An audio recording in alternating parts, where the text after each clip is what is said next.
Zero पे क्या था क्वेश्चन की डिमांड क्या थी?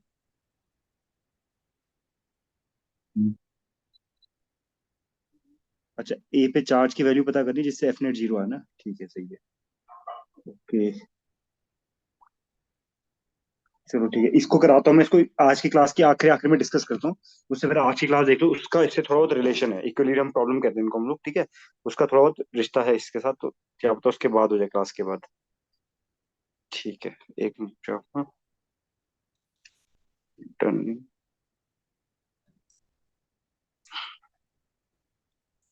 डन डन डन, ठीक है सही है। अच्छा, तो कल हमने कल 2 घंटे क्लास हमारी कल ही भी थी क्या? मुझे याद ही नहीं रहते दिनों का। कल ही थी ना? ठीक है, तो फटाफट से एक बार मेरे को रिविजिट करा दो कि कुलम फोर्स के बारे में मैंने तुम्हें क्या क्या बताया, जल्दी से सारी बातें। इस फोर्स के बारे में क्या क्या पता है तुमको, बस मैं फॉर्मूला यहाँ पे लिख दे रहा हूँ। चलो फॉर्मूला भी तुम्हें बताओ, अमन तुम बताओ भाई फॉर्मूला इसका क्या है, एक्यूरेट फॉर्मूला एकदम क्या है? 1/4 pi epsilon not into Q1 Q2 upon distance का स्क्वायर। ये तो केवल हवा के लिए ना, अगर किसी और मीडियम में रख दिया तो क्या करूंगा मैं इसमें? तो भैया इसमें हम 4 पाई के हाँ, क्या ये एप्सिलॉन नॉट लगा देंगे। के नीचे आ जाएगा, ठीक है। इसका इस के को क्या बोलते हैं?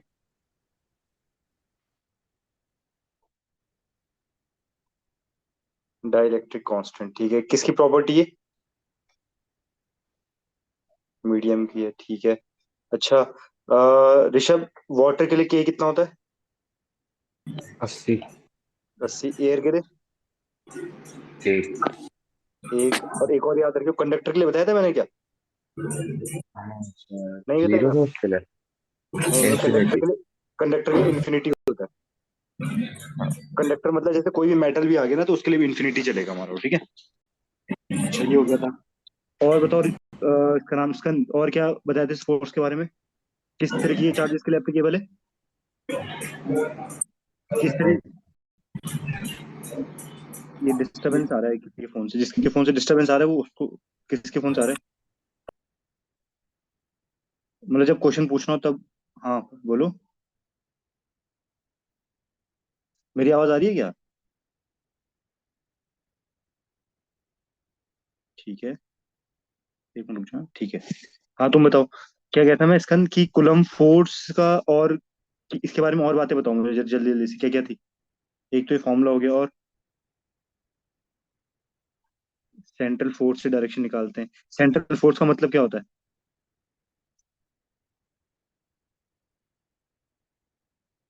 लाइन के लॉन्ग फोर्सेस लगेंगे, ठीक है। और किस तरीके के चार्जेस एप्लीकेबल है? पॉइंट चार्जेस के लिए एप्लीकेबल है, ठीक है। और कुछ भी बताया था इसके बारे में?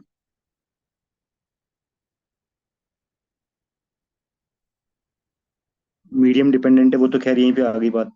ठीक है, मीडियम डिपेंडेंट है, चलो। स्ट्रॉन्ग फोर्स है, ठीक है।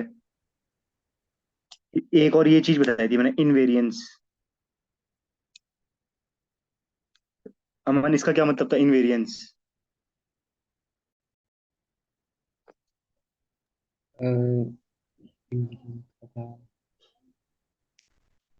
ऋषभ, इनवेरियंस मतलब क्या था भाई?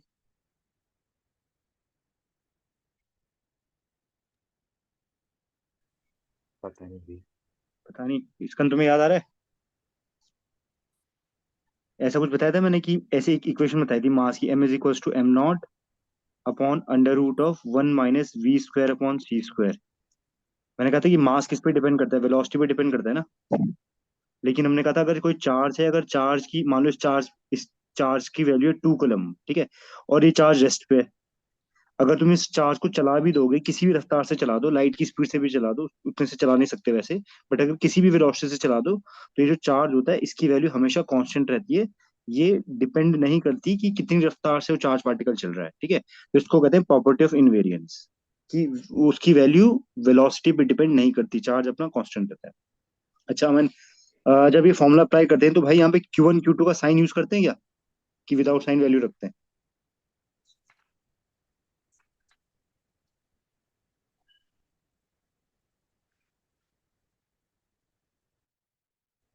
हेलो? हाँ, इसका साइन यूज करेंगे या विदाउट साइन वैल्यूज पुट करोगे? भैया विदाउट साइन। विदाउट साइन, ठीक है, इनके कोई भी साइंस यहाँ पे यूज नहीं करने हैं। ठीक है, अच्छा, इसकी वैल्यू कितनी थी स्कंद? 1/4 पाई एप्सिलॉन नॉट। 9 × 10⁹, ठीक है। आज क्या कर रहे हैं हम लोग? आज हम लोग पढ़ेंगे इसमें इक्विलिब्रियम प्रॉब्लम्स। ठीक है, ये बहुत कॉमन प्रॉब्लम्स है, एक बार समझाऊंगा तमीज से समझियो। ठीक है, एग्जाम्स में कई बार रिपीट होती रहती हैं। एक या दो लेक्चर लगेंगे, अगर डिपेंड करता है कि तुम्हारी लर्निंग कैपेबिलिटी क्या है, उसके बेसिस पे। प्रॉब्लम का नाम है इक्विलिब्रियम प्रॉब्लम। ऋषभ, इक्विलिब्रियम का क्या मतलब होता है भाई? स्टेट में चेंज ना, क्या चीज? जो स्टेट है वो चेंज ना हो। स्टेट चेंज नेट ना हो फॉर जीरो। तो नेट वोट जीरो। ठीक है, तो इक्विलिब्रियम का मतलब होता है कि उस पे बॉडी पे जो ना एफ नेट लग रहा होगा वो जीरो लग रहा होगा। ठीक है, एक तो ये तीन मतलब होते हैं देखो इक्विलिब्रियम के। एफ नेट जीरो लग रहा है, टॉर्क जो नेट लग रहा है वो भी जीरो लग रहा है, और एक और ये कमेंट करता है पोटेंशियल एनर्जी के बारे में। ठीक है, लेकिन अभी हम लोग पोटेंशियल एनर्जी से रिलेटेड कुछ नहीं कर रहे हैं अभी। जिस इक्विलिब्रियम की मैं बात कर रहा हूँ, हम लोग यहाँ पे केवल एफ नेट जीरो होने की बात कर रहे हैं बस। ठीक है, पॉइंट चार्जेस है तो यहाँ पे टॉर्क का कोई कंसेप्ट नहीं है, पोटेंशियल एनर्जी की फिलहाल अभी हम कोई डिस्कशन करनी है। ठीक, तो इक्विलिब्रियम प्रॉब्लम्स में हमको एफ नेट जीरो के हिसाब से अभी चीजों को कंसिडर करना है। ठीक है, अब देखिए क्वेश्चन में क्या है। क्वेश्चन की डिमांड कुछ ऐसी होगी कि एक पॉजिटिव चार्ज ये रहा, मान लो, और एक पॉजिटिव चार्ज ये रहा। ठीक है, तीन पॉसिबिलिटीज बन सकती हैं यार। नॉइस जिसके फोन से आ रही, किसी फोन से नहीं, वो थोड़ा उसमें डाल दो, क्या कहते हैं उसको, म्यूट में। मतलब जब कुछ डाउट वगैरह हो तो तब ऑन ऑन कर लियो, वरना म्यूट में रखो ना, वरना नॉइज आ रही है बहुत। ठीक है, तो मैंने कहा कि देखो, अगर मैं, हमारे पास कुल मिला के दो टाइप के चार्जेस है, पॉजिटिव और नेगेटिव चार्ज। इससे तुम कितने कॉम्बिनेशन बना सकते हो, मतलब क्या क्या पॉसिबिलिटीज हो सकती हैं। या फिर हो सकता है कि भाई दोनों चार्ज पॉजिटिव पॉजिटिव हो, या फिर ये हो सकता है कि दोनों चार्ज नेगेटिव नेगेटिव हो, या फिर ये हो सकता है कि एक चार्ज पॉजिटिव हो और एक चार्ज नेगेटिव हो। ठीक है, कुल मिला के ये तीन पॉसिबिलिटीज हो सकती हैं। अब मैंने कहा कि भाई इक्विलिब्रियम का मतलब हुआ कि एफ नेट कितना होना चाहिए? जीरो होना चाहिए। ठीक, अगर मैं बोलूं ऋषभ, तुम बताओ भाई इसका आंसर, कि ये वाला चार्ज ए है, ये वाला चार्ज बी है, क्या और कोई तीसरा चार्ज है ही नहीं? ठीक है, केवल दो चार्ज रखें, एक चार्ज ए एक चार्ज बी है, थर्ड चार्ज अभी एब्सेंट है। तो बिना किसी तीसरे चार्ज के क्या तुम ए का इक्विलिब्रियम लेके आ सकते हो क्या? पॉसिबल है? थर्ड चार्ज है ही नहीं। क्वेश्चन ये है कि भाई दो चार्ज है बस, पॉजिटिव और पॉजिटिव, ए और बी। ठीक है, और कोई तीसरा चार्ज प्रेजेंट है नहीं आसपास। और मैं कह रहा हूँ क्या केवल इन दो चार्जेस की मदद से ए वाला जो चार्ज है, पॉजिटिव चार्ज, क्या ये बंदा इक्विलिब्रियम में आ सकता है क्या, ए वाला चार्ज? अगर हम दोनों चार्ज की डिस्टेंस बहुत ज्यादा बढ़ा दें। नहीं, डिस्टेंस नॉर्मल डिस्टेंस है, बहुत ज्यादा नहीं। मतलब हम्म, ये ए बी पे फोर्स लगा रहा है, बी ए पे फोर्स लगा रहा है, इतनी डिस्टेंस पे है वो। तीसरा चार्ज तो चाहिए। तीसरा चार्ज चाहिए होगा ना। अच्छा, इसको कैसे पढ़ते थे हम लोग? F A B, force on A due to B. By due to B. ठीक है, ऐसे करके पढ़ते थे। अब देखियो, अगर मैं ए के इक्विलिब्रियम की बात कर रहा हूँ ना, तो इसका मतलब जो फोर्स ए पे लगेगा, कौन सा वाला, नेट, वो जीरो होगा। अगर ऐसा होता है तभी मैं कहूंगा कि ए वाला जो बंदा है वो इक्विलिब्रियम पे है। ठीक है, अब देखियो ए के आसपास अभी कौन है? केवल बी प्रेजेंट है। बी वाला बंदा ए पे कहाँ फोर्स लगाएगा? डायरेक्शन मैंने बताई थी, टेल होनी चाहिए ए के ऊपर। ठीक है, ऐसे कुछ क्वेश्चन कराए थे मैंने। तो ए पे जो फोर्स लगेगा बी की वजह से कहाँ लगेगा? इधर, इस तरफ। हम्म, force on A due to B. अब अगर मैं कह रहा हूँ कि कोई तीसरा चार्ज अगर प्रेजेंट नहीं है, तो कोई भी और फोर्स नहीं है जो इस वाले फोर्स को बैलेंस कर सके। ठीक है, तो मतलब ए का इक्विलिब्रियम नहीं आ सकता अगर केवल दो चार्ज प्रेजेंट हैं तो। मतलब इलेक्ट्रोस्टैटिक इक्विलिब्रियम के लिए कम से कम तीन चार्जेस की कंडीशन तो चाहिए चाहिए मेरे को। केवल दो चार्जेस के आपस में इक्विलिब्रियम आ नहीं सकता। वैसे अगर मैं बी के इक्विलिब्रियम की बात करता, देखियो, तो बी पे कहाँ फोर्स लगता है? इधर के लिए, force on B due to A, इसका भी इक्विलिब्रियम आना पॉसिबल नहीं है। ठीक है, तो अगर मैं बोलूं केवल दो चार्ज हैं, तो क्या वो दोनों चार्ज इलेक्ट्रोस्टैटिकली इक्विलिब्रियम पे रह सकते हैं कि नहीं रह सकते? तो इसका आंसर हो जाएगा कतई नहीं, कोई चांस ही नहीं है। क्योंकि दोनों पे रिपल्शन या अट्रैक्टिव फोर्सेस लगेंगे, और उनको बैलेंस करने के लिए कोई भी दूसरा फोर्स अवेलेबल नहीं हो रहा। तो इसका मतलब वो आपस में इक्विलिब्रियम अचीव नहीं कर सकते। तो मिनिमम तीन चार्जेस से इक्विलिब्रियम आ सकता है, दो चार्जेस से इक्विलिब्रियम आना पॉसिबल नहीं है। ये बात समझ में आई पहले? ठीक है, अगर नहीं आएगी तो ना बोलते रहना, नहीं तो मैं आगे बढ़ता रहूंगा, ठीक है। अच्छा देखो, अब इसमें प्रॉब्लम हम किस तरीके से क्रिएट कर रहे हैं। ऐसे चार्ज के सिस्टम मैंने कहा हम तीन बना सकते हैं। तीन कैसे? पॉजिटिव पॉजिटिव का बना सकते हैं, एक पॉजिटिव नेगेटिव का बना सकते हैं, और एक नेगेटिव नेगेटिव का बना सकते हैं, ठीक है। तो तीनों को लेके करके प्रॉब्लम सॉल्व करना सिखा रहा हूँ। मान लो पहला क्वेश्चन, एक पॉजिटिव चार्ज है 1 कूलम का, और दूसरा भी पॉजिटिव चार्ज है, मान लो ये है 4 कूलम का। इनकी बीच की दूरी दे रखी है डी, ठीक है। अब वो तुमसे कह रहा है, क्वेश्चन समझिए ध्यान से क्या बोल रहा हूं मैं। क्वेश्चन वो कह रहा है कि ये जो ए और बी है ना, ए और बी, इन दोनों को ही हमने अननोन तरीकों से, मतलब किसी बाहर के एक्सटर्नल एजेंट से, अननोन एक्सटर्नल फोर्सेस की मदद से रिजिड करके रखा हुआ है। रिजिड मतलब होता है कि ये दोनों अपनी जगह ना फिक्स हैं, ये दोनों मूव कर नहीं सकते। ध्यान रखियो, इनके इक्विलिब्रियम की अब जरूरत ही नहीं है, क्योंकि मैं कह रहा हूँ कि ये वाला चार्ज कैसा है, अपनी जगह फिक्स है। मान लो ये सिंबल दिखा रहे हैं कि मैंने इनको पकड़ के रखा हुआ है, ठीक है। ये दोनों फिक्स है, ठीक। क्वेश्चन ये है, लाइन को मैं आगे एक्सटेंड कर रहा हूँ, ये और ये। क्वेश्चन ये है कि बताओ कि एक थर्ड चार्ज है, थर्ड चार्ज है, ठीक है। अब इस थर्ड चार्ज के बारे में तुमको कोई इन्फॉर्मेशन नहीं दे रखी। मान लो इस थर्ड चार्ज को हम क्यों मान लेते हैं। उसने ये भी नहीं बता रखा कि जो थर्ड चार्ज है ये कौन सा है, मतलब ना ये पॉजिटिव है या नेगेटिव है, ये इन्फॉर्मेशन भी नहीं है, और उसका मैग्नीट्यूड भी नहीं है। इस तीसरे चार्ज के बारे में वो तुमसे क्या क्या पूछ रहा है, इसका नेचर, जैसे मैंने कल क्वेश्चन दिया था उसी पे बेस्ड है आसपास, इसका मैग्नीट्यूड और इसकी पोजीशन, ठीक है। ये तीन चीज तुमसे वो पूछ रहा है कि पता करो कि इस तीसरे चार्ज को मैं कहाँ पे रखूं, पोजीशन कितना रखूं, मतलब ये चार्ज कितना होना चाहिए, और किस नेचर का होना चाहिए, मतलब पॉजिटिव होना चाहिए या नेगेटिव होना चाहिए, जिससे कि ये जो थर्ड चार्ज है ये वाला ना अपना इक्विलिब्रियम पे आ जाए, ठीक है। क्वेश्चन समझ में आया क्या है? पहला चार्ज फिक्स्ड है, बी वाला चार्ज भी फिक्स्ड है, ए और बी को मैंने फिक्स करके रखा है, उनके इक्विलिब्रियम की डिस्कशन नहीं कर रहा है वो कह रहे हैं ऑलरेडी हमने पकड़ के रखे हुए हैं, ठीक है। अब कह रहे हैं तीसरा चार्ज लेकर के आओ, क्यू चार्ज, और पता करो उसके बारे में ये तीनों चीज मुझे उसके बारे में पता करनी है, जिससे कि वो वाला चार्ज किस में आ जाए, अपना इक्विलिब्रियम में आ जाए। मतलब इस थर्ड चार्ज के ऊपर जो एफ नेट लगना चाहिए वो कितना लगना चाहिए, 0। ये हमारा क्वेश्चन है, ठीक है। तो मुझे इसको करने की अप्रोच क्या होगी।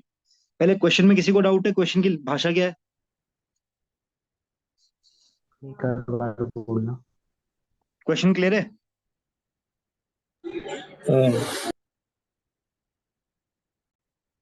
अमन, ठीक है भाई, क्वेश्चन बताओ, आंसर आगे हाँ फिर। भाई। ठीक है, हाँ हाँ। इसका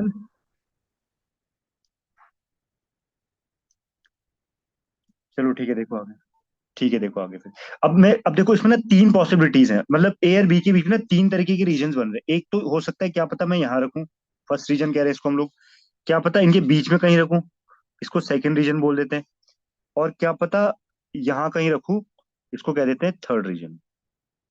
इन तीन में से एक जगह शायद हमको रखना पड़ेगा, ये अपना आंसर बनेगा, ठीक है। या फर्स्ट में रखना पड़ेगा, या सेकंड में, थर्ड में। क्या पता एक से ज्यादा आंसर्स भी आ सकते हैं, क्या पता फर्स्ट सेकंड थर्ड तीनों में आंसर आ जाएगा, बस, ठीक है।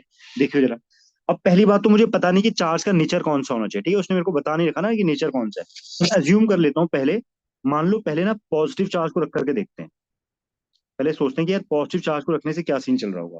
देखियो जरा, अगर मैं पॉजिटिव चार्ज को फर्स्ट रीजन में रखता हूँ, फर्स्ट रीजन में रखता हूँ, तो ए वाला बंदा उस पर कहाँ फोर्स लगाएगा,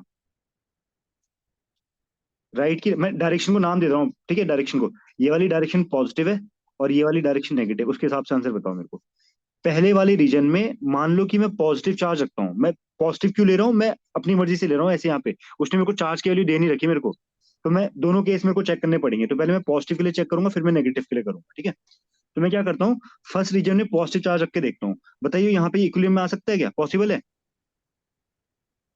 ए की वजह से कहाँ धक्का लगेगा इस पे, ये भी तो रिपेलिंग कर। रिपेल करेगा तो नेगेटिव डायरेक्शन में, हाँ। है कि नहीं, दूर भेजेगा। और बी की वजह से कहाँ धक्का लगेगा, बी भी इसको बाहर ही धक्का देगा, हाँ। दोनों के दोनों बाहर धक्का देंगे। तो इसका इक्विलिब्रियम आना पॉसिबल नहीं है ना यहाँ पे, क्योंकि दोनों के दोनों बंदे उसको बाहर धक्का दे रहे हैं। तो इक्विलिब्रियम कैसा आ जाएगा, इक्विलिब्रियम के लिए उस पर फोर्स कटने चाहिए थे ना उसके। यहाँ पे दोनों फोर्स को कहाँ लग रहे हैं, बाहर की तरफ लग रहे हैं, ठीक है। तो यहाँ पे तो इक्विलिब्रियम आ नहीं सकता, पहले रीजन में। ठीक है, भैया एक बार रिपीट कर दो जरा। एक बार रिपीट करूं। देख मैंने क्या बोला कि उसने कहा कि भाई कौन सा चार्ज रखना है अपने को। ठीक है, तो मैंने कहा कि भाई मेरे को पता तो नहीं है कौन सा चार्ज रखना है, मैं इसलिए दोनों चार्ज के लिए चेक करके देख लेता हूँ। ठीक है, तो मैंने फर्स्ट रीजन में पहले पॉजिटिव चार्ज को मैं चेक कर रहा हूँ कि यार पॉजिटिव चार्ज अगर होता तो उसको मुझे कहाँ रख करके इक्विलिब्रियम मिल सकता था। ठीक है, तो मैंने अज्यूम किया कि फर्स्ट रीजन में रख के देखते हैं उसको। मैंने उसको यहाँ रखा, तो अगर यहाँ पे मैं पॉजिटिव चार्ज को रखता हूँ तो जो ए वाला जो चार्ज है वो भी इस पे धक्का लगाएगा, और जो बी वाला चार्ज है वो भी इस पे धक्का लगाएगा। कहाँ के लिए लगाएगा? Positive positive repulsion.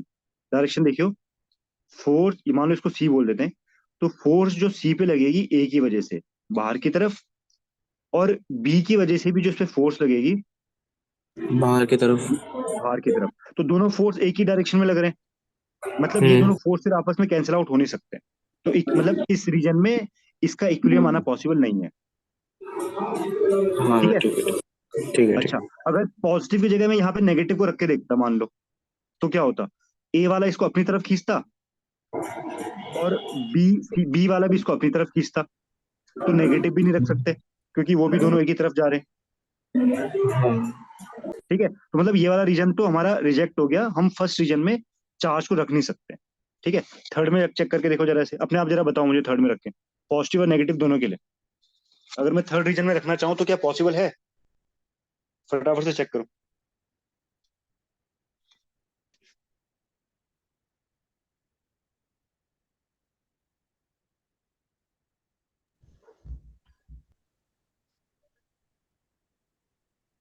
नहीं है पॉसिबल। नहीं नहीं है। भैया, बाकी लोग का गया? नहीं है नहीं है। नहीं नहीं है है ना? भैया, करके दिखाने की जरूरत है मेरे को? नहीं। ठीक है चलो। नहीं अब नहीं। ठीक है, ये रीजन भी गया अपना। ठीक है, तो बाहर इधर इधर तो नहीं रख सकते। अब इसके बीच में चेक करके देखना जरा, मान लो पॉजिटिव रख लेता हूँ मैं कहीं, हो रहा है क्या? हो सकता है। हो सकता है ना, क्योंकि ए वाला कहाँ हाँ। धक्का देगा? ए वाला यहाँ धक्का देगा इसको, फोर्स ड्यू टू ए, और बी वाला यहाँ धक्का देगा, फोर्स ड्यू टू बी। तो कैंसिल आउट हो रहे हैं दोनों के दोनों। ठीक है, पॉजिटिव की जगह अगर तुम नेगेटिव भी रख के देखते ना वहां पे, चेक करके देखो, अगर मैं नेगेटिव भी रखता हूँ तो इस केस में बी वाला इसको यहाँ खींचता, यहाँ की जब ए वाला उधर। बी वाला यहाँ खींचता। तो इसका मतलब क्या हो? मेरे को नेचर का आंसर मिल गया क्या? नेचर का पोजीशन का कहाँ रखना है मेरे को? हाँ। बीच वाले बीच में। रीजन में। ठीक है, कैसा रखूं? पॉजिटिव रखूं कि नेगेटिव रखूं, कि दोनों से काम चल रहा है? दोनों। दोनों से। दोनों से। पॉजिटिव वाले को रखोगे वो भी इक्विलिब्रियम में आ सकता है, नेगेटिव वाले को रखोगे वो भी इक्विलिब्रियम में आ सकता है। ठीक है, तो उसने कहा था कैसे चार्ज को रखें, तो मैं कहूंगा जो नेचर है उसका, जो नेचर है, तुम पॉजिटिव भी रख सकते हो और नेगेटिव भी रख सकते हो। रीजन मुझे पता चला कि कौन सा रीजन है, जो रीजन स्पेक्यूम दिया था हम लोगों ने उस रीजन में रखने से आंसर आ रहा है। ठीक है, लेकिन मुझे ना एग्जैक्ट वैल्यू पता करनी कि एग्जैक्टली कहाँ पे रखूं, तो उसकी कैलकुलेशन देखो वो कैसे करनी है जरा। चेक करो जरा क्या कर रहे हैं हम लोग। ये पॉजिटिव था, कितने का था ये वैल्यू? 1 और 4, इसकी वैल्यू 1 थी। ये पॉजिटिव था, इसकी वैल्यू 4 थी, और इनके बीच की डिस्टेंस दे रखी थी डी। ठीक है, अब मान लो उस चार्ज को मैं यहां से यहां कहीं पे रख देता हूँ, कितनी दूरी पे? एक्स दूरी पे। तो अगर ये दूरी एक्स है तो ये वाली दूरी कितनी होगी? D D minus minus. X. ठीक है, अच्छा, इस वाले पे चार्ज को मान लेते हैं क्यू। ठीक है, सपोज ये क्यू चार्ज हमारा, और ये वाला 1 था, ये वाला 4 था। तो देखियो इसके वजह से इस पे जो फोर्स लगेगा उसकी वैल्यू मैं लिख रहा हूँ 1/4 पाई एप्सिलॉन नॉट, मतलब के Q1 × Q2 अपॉन इनकी बीच की डिस्टेंस एक्स है तो एक्स का स्क्वायर। ठीक है, इन दोनों के बीच का फोर्स के Q1 × Q2 अपॉन इनके बीच की डिस्टेंस है D-x, तो D-x का होल स्क्वायर। ठीक है, अब अगर ये बंदा इक्विलिब्रियम में है, तो इसका मतलब ये दोनों फोर्स आपस में इक्वल रहे होंगे। अपोजिट तो है ही, वो हमने ऑलरेडी चेक कर लिया कि भाई अपोजिट तो है ही है। ठीक है, लेकिन इक्विलिब्रियम तभी हो पाएगा जब इक्वल भी होंगे, फिर अपोजिट होने से काम नहीं चलेगा। ठीक है, तो इक्विलिब्रियम में आने के लिए उनका इक्वल होना भी जरूरी है, तो मैंने उनको आपस में इक्वल कर दिया। सॉल्व कर लो इसको, ए से के गया, क्यू से क्यू गया, इक्वेशन बच जाएगा ऐसा कुछ, देखियो 1/x² is equals to 4/D-x का होल स्क्वायर। ठीक है, सॉल्व कर लो इसको। सॉल्व करने का देखो, इसको सिंपल सा देगा, दोनों साइड रूट कर लो, बजाय क्वाड्रेटिक बनाने के दोनों साइड अंडर रूट कर दे रहा हूँ मैं, ठीक है। Taking roots on both side, इधर भी रूट कर लिया, इधर भी रूट कर लिया पूरे में, ठीक है। तो यहाँ बच जाएगा 1/x इज इक्वल्स टू 4 का रूट हो गया 2, नीचे रूट से स्क्वायर कट जाएगा, d माइनस एक्स। इसको सॉल्व कर लो आगे, कितना हो जाएगा सॉल्व करके, d माइनस एक्स बराबर 2x 2x। ये आ गया, x की वैल्यू आ गई d/3, d/2। ठीक है। मतलब कहाँ पे रखना है उस बंदे को, ये जो दूरी है x की, ये आ रही है d/3, ये हमारा आंसर है। आया समझ में? तो नेचर क्या है, किस चार्ज को रखूं, पॉजिटिव की नेगेटिव, कोई सा भी रख लो, पॉजिटिव रख लो या नेगेटिव रख लो, ठीक है। कहाँ पे रखूं, पोजीशन क्या है, पोजीशन क्या है, x इक्वल्स टू d/3, 3 इनके बीच वाले रीजन में रखना है, पॉस्ट इस 1 वाले से कितनी दूरी पे, d/3 दूरी पे, ठीक है। अच्छा, अब कितना रखूं, मैग्नीट्यूड क्या हो उसका, वैल्यू कितना रखूं चार्ज की। तुम देखोगे अगर जब भी इक्वेशन बनाओगे ना, क्यू से क्यू हर बार कटता जाएगा, मतलब वो क्यू पे डिपेंड ही नहीं कर रहा, ठीक है। क्योंकि हर बार जब मैं इक्वेशन बनाऊंगा तो इक्वेशन ऐसी बनेगी हर बारी, और जब भी इक्वेशन ऐसी बनेगी तो इसमें क्यू से क्यू हर बार कटता रहेगा, तो कुछ भी चीज क्यू पे डिपेंड कर ही नहीं रहा, ठीक है। तो मैग्नीट्यूड क्या है इसका, कुछ भी हो सकता है। अगर अंग्रेजी में देखें तो मैग्नीट्यूड क्या है, एनी, मतलब +2 भी वहां पे इक्विलिब्रियम में आ जाएगा, इस लोकेशन पे तुम कुछ भी चार्ज रख दो, +2 -2 +100 -100 +600 -600 0.1, कितना भी बड़ा कितना भी छोटा, प्लस का रख लो माइनस का रख लो, इस जगह पे हर बंदा इक्विलिब्रियम पे आ जाएगा। ये इसका सोल्यूशन हुआ। आई बात समझ में कुछ? हाँ भैया। चलो एक क्वेश्चन दे रहा हूँ तुमको फटाफट से, ये तीन चीज मेरे को फाइंड आउट करके दिखाओ। मैग्नीट्यूड भी बताना है, पोजीशन भी बतानी है, नेचर भी बताना है, ठीक है। देखो, एक नेगेटिव लो, दूसरा भी नेगेटिव लो, दो दे रहा हूँ क्वेश्चन में से, एक नेगेटिव दूसरा नेगेटिव। ध्यान रखियो, इक्वेशन बनाते समय नेगेटिव का साइन यूज नहीं करते हम लोग, ये जो Q1 Q2 रखते थे, साइन नहीं रखना है वहां पे अपने को, ठीक है। इसका मैग्नीट्यूड ले लो 4, और इसका मैग्नीट्यूड ले लो तुम 16, और इनके बीच की डिस्टेंस ले लो d। ये पहला है। दूसरा क्वेश्चन है, ये प्लस का और ये माइनस का, डिस्टेंस d दे रखी है ये वाली, और इसका मैग्नीट्यूड ले लो तुम, कितना ले लोगे, 5 ले लो, और इसका मैग्नीट्यूड ले लो 20, ठीक है। ये क्वेश्चन है। रीजन वही है, ये फर्स्ट रीजन है, बीच का सेकंड रीजन है, इधर का थर्ड रीजन है। ये जो चार्ज दे रखे हैं ये वाले बंदे फिक्स है अपने, ठीक है। -4 माइनस माइनस वाले जो दिए वो फिक्स है, अननोन चार्ज तुमको पता करना है। निकालो जरा।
भैया माइनस माइनस तभी वही है।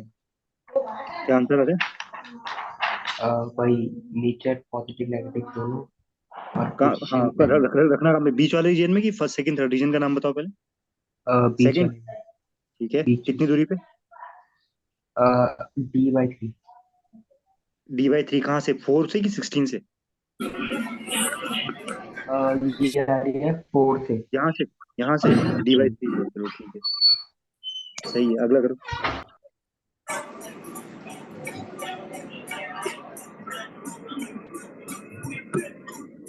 पहले वाले का आंसर भाई एग्जैक्टली वही आ रहा है जो इससे पहले मैंने कराया था, उसका था, सेम आंसर है।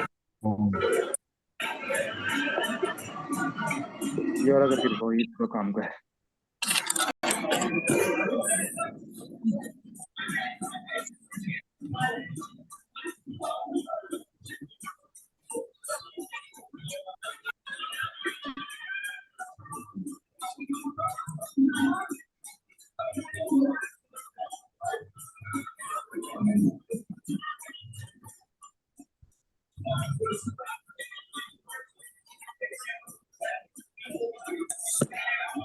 इसका तुम्हारा आ ये गया पहला? सेकंड वाला थ्योरम आए बन ही नहीं पाएगा किसमें?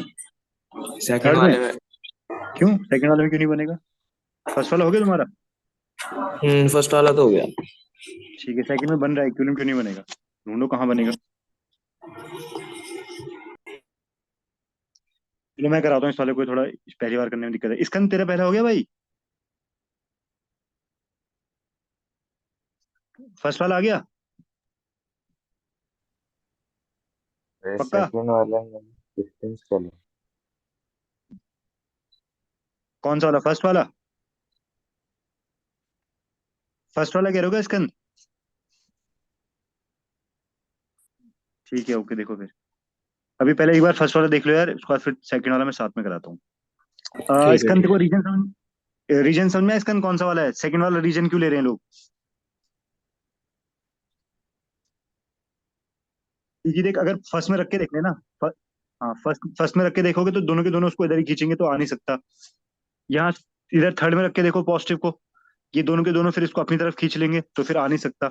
अगर तुम बीच में कहीं पे रखोगे, एक नेगेटिव इधर खींचेगा, एक नेगेटिव इधर खींचेगा। ठीक है, तो सेकंड रीजन में पॉसिबिलिटी बन रही है, तो इसलिए मैं सेकंड में चेक कर रहा हूँ उसको। ठीक है, तो क्या चेक किया हमने? हमने उसको मान लो यहाँ से एक्स दूरी पे रख दिया उसको, क्यू चार्ज को। अब इस क्यू चार्ज पे फोर्स निकालो, इसके वजह से। इस वाले क्वेश्चन को मैं नोट कर लेता हूँ। 5 20, ठीक है। अब देख, इस पे एक्स पे ना, इन दोनों के बीच का फोर्स निकाल ले। कितना आ जाएगा तेरा? K 4 Q upon x²। अब इन दोनों के बीच का निकाल ले, कितना हो जाएगा? K 16 Q upon D - x²। लेकिन ये दोनों फोर्स होने बराबर होने चाहिए, तभी इक्विलिब्रियम आएगा। सॉल्व कर लो। K Q 4 16 4, फिर दोनों तरफ चार। अंडर रूट ले लो। सेम वही इक्वेशन बन गई जो उससे पहले बनी थी। ठीक है, हो जाएगा ना इसका आगे? ये वाला देखो जरा, इसमें क्या है? इस वाले में देखो जरा, अब क्या है इधर पॉस्ट। यह क्वेश्चन बताइए क्या था? मैंने मिटा दिया, यहाँ प्लस था, इधर क्या नेगेटिव था? नेगेटिव। हाँ ये 5 था, ये ये 20 20, था। हाँ और डिस्टेंस D थी। पहले डी रीजन था। पहचानो। अब जरा, ये जो जिस सेकंड रीजन में हम लोग बार बार रख रहे हैं, इस सेकंड रीजन में पॉसिबल है इक्विलिब्रियम आना क्या? अब नहीं। नहीं। नहीं, पॉजिटिव रख के देखोगे तो ये 5 वाला इसको इधर धक्का देगा, और ये 20 वाला भी इसको इधर खींचेगा, तो अब पॉसिबल नहीं। ठीक है, तो सेकंड रीजन में पॉसिबल है नहीं। अब समझ, अब जो अगली बात बोल रहा हूँ उसको ध्यान से समझिए। ऋषभ तेरा हुआ भाई ये वाला क्या? ये इसमें जो क्यू क्यू की वैल्यू तो आ रही है, लेकिन वो डी और एक्स में आ रही हाँ, वेरिएबल। क्योंकि नहीं नहीं, क्यू की वैल्यू नहीं आनी चाहिए थी। क्यू तो कोई सा भी चलेगा। अब देखो जरा कैसे करना है सॉल्व, पहले समझो। ठीक है, तो सेकंड रीजन गया अपना। फर्स्ट रीजन में देखना जरा, रख के देखते हैं यहाँ पे। पॉजिटिव रख के देखता हूँ, तो इसको नाम दे देते हैं A B। तो ए वाला कहाँ धक्का देगा इसको? इधर। ठीक है, और बी वाला नेगेटिव का था, बी वाला इसको अपनी तरफ खींचेगा। उल्टे हो रहे हैं तो कैंसिल आउट हो सकता है। अगर तुम यहाँ पे नेगेटिव को भी रख के देखोगे, तो ए वाला अब इसको अपनी तरफ खींचेगा, पर बी वाला भी इसको बाहर धक्का देगा। ठीक है, तो दोनों की यहाँ पे पॉसिबिलिटी बन रही है, तो हो सकता है कि यहाँ पे इक्विलिब्रियम आ जाए। ठीक है, इस रीजन में चेक करो जरा, थर्ड रीजन में पॉजिटिव रख के देखते हैं। तो बी नेगेटिव का है, तो बी इसको इधर खींचेगा। ए बाहर देगा ए को देखो, तो ए बाहर धक्का देगा, तो फिर पॉसिबिलिटी बन रही है। वो भी आ रहा वैसे अगर तुम नेगेटिव को रखोगे ना, तो उसमें भी इधर उधर लगेगा, तो पॉसिबिलिटी बन रही है दोनों में। ठीक है, पर मैं तुमसे बोल रहा हूँ कि इनमें से एक ही जगह सही है। मतलब ऐसे नहीं कि फर्स्ट में भी रख सकते हो, सेकंड थर्ड में भी रख सकते हो, इनमें से ना एक ही आंसर सही है। अब समझना कौन सा और क्यों। अगर तुम्हें फोर्स का फॉर्मूला याद हो, तो फोर्स का फॉर्मूला था के Q1 Q2 अपॉन डिस्टेंस का स्क्वायर। ये फोर्स का फॉर्मूला है। ठीक है, अब चेक करियो, अगर ना तुम इस थर्ड रीजन में रखते हो, तीसरे रीजन में, ध्यान से समझिए इसको क्या बोल रहा हूँ। थर्ड रीजन में अगर तुम पुट करते हो उसको, तो थर्ड रीजन में जो चार्ज तुम रखोगे ना, एक ही को रखते हैं, जो चार्ज तुम रखोगे वो 20 वाले के बहुत करीब होगा। मान लो एक्स डिस्टेंस पे रखा तुमने, तो यहाँ पे चार्ज है 20 वाला, और उसके तुमने बहुत पास भी रख दिया। तुम देख रहे हो यहाँ पे चार्ज भी बड़ा है और उसके पास भी रख दिया। फोर्स डिपेंड कर रहा है चार्ज पे और डिस्टेंस दोनों पे। चार्ज पे कैसे डिपेंड कर रहा है? डायरेक्ट प्रोपोर्शनल है इन दोनों पे, और डायरेक्ट प्रोपोर्शनल। मतलब जितना बड़ा चार्ज होगा फोर्स उतना ज्यादा लगेगा। ठीक है, पर डी के साथ उल्टा रिलेशन है, मतलब डिस्टेंस जितनी कम होगी फोर्स उतना ज्यादा लगेगा। दो चीज बोल रहा हूँ मैं, क्या बोल रहा हूँ कि फोर्स जो है वो ज्यादा कैसे होगा? चार्ज जितना ज्यादा, फोर्स उतना ज्यादा, और डिस्टेंस जितनी कम, फोर्स उतना ज्यादा। ठीक है, अब यहाँ पे चेक करके देखो, इस वाले रीजन में 20 वाला जो बड़ा चार्ज है उसके तुमने पास रखा है, और जो छोटा चार्ज है 5, उससे तुमने दूर रखा है। 5 वाले से तुमने उसको इतने दूर रखा है। उल्टा नहीं हो रहा यहाँ पे, देखियो, बड़े चार्ज से पास रखा तो इसका फोर्स और ज्यादा बड़ा हो जाएगा, और छोटे वाले चार्ज से तुमने दूर रख दिया तो इस वाले का फोर्स और ज्यादा कम हो जाएगा। तो कभी भी ये दोनों ना एक दूसरे को कैंसिल आउट नहीं कर पाएंगे। ये लॉजिक समझ में आया? फिर से बताऊं, ये नॉइज आ रही है, नॉइज किस किस से आ रही है?